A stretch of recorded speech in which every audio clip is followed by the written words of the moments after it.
Hey, did you see that 2-hour episode of Family Guy last night? Oh yeah, A Million Ways to Die in the West. Yeah, that one.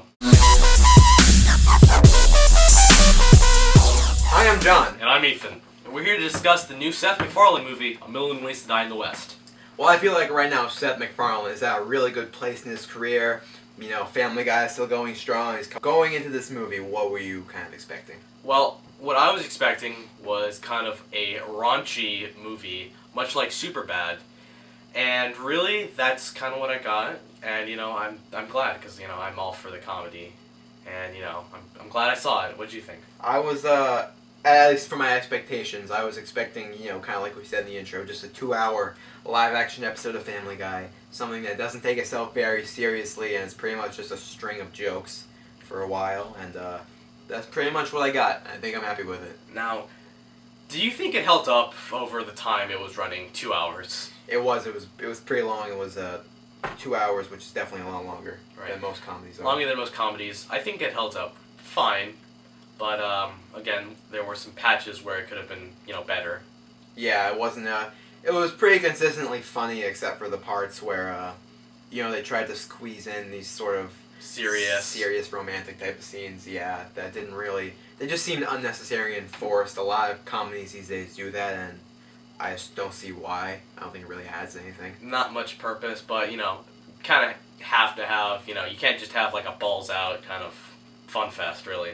Yeah. Unless it's going to be like movie 43. Oof.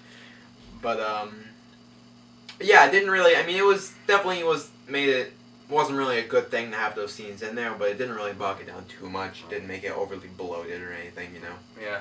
Now, what'd you think of the acting from, you know, Seth Macfarlane, Liam Neeson, Neil Patrick Harris, Charlize Theron, Theron, thank you. Sarah Silverman, definitely a star-studded cast. What do you think of Seth Macfarlane? I thought this was kind of a unique role for him. Right. You know, it was not a serious role, but definitely more serious than he's used to. Yeah. I mean, you're not going to cast him in a drama or anything like that, but a little more serious. Because he kind of had to carry it more.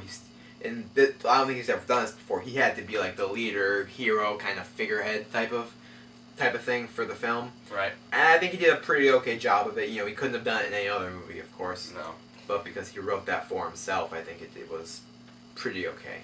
And the girl, I'm sorry, Charlize Theron, you know, she was fine, honestly. Yeah. You know, didn't really mind her. I feel like Seth kind of put her in there just so he could get to kiss her. Right. Liam Neeson, one of the highlights. Really just a joy to see on screen. Kind of the acting made it all worthwhile. Yeah, he had a role that was almost like thinly written, kind of. Didn't really have a whole lot to it, but he still managed to bring that menace to it and have really good just on-screen presence. I think we both really enjoyed that. I enjoyed him very much so as the antagonist of the movie. What did you think of Neil Patrick Harris as the leader of the mustachery? Neil Patrick Harris did a great job as kind of the douchey, kind of Mr. Steal Your Girl of the movie. And, you know, seeing him from How I Met Your Mother and Dr. Horrible and the Harold and Kumar movies. Yeah.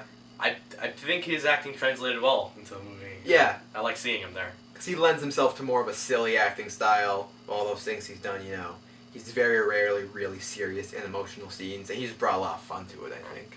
What'd you think of the plot and the story? The plot and the story, it wasn't... The only original thing in there, I think, was that was in the West. The parody of the spaghetti western. Yeah, which did really well. It leaned on that but drew from it for a lot of jokes. Right. And yeah.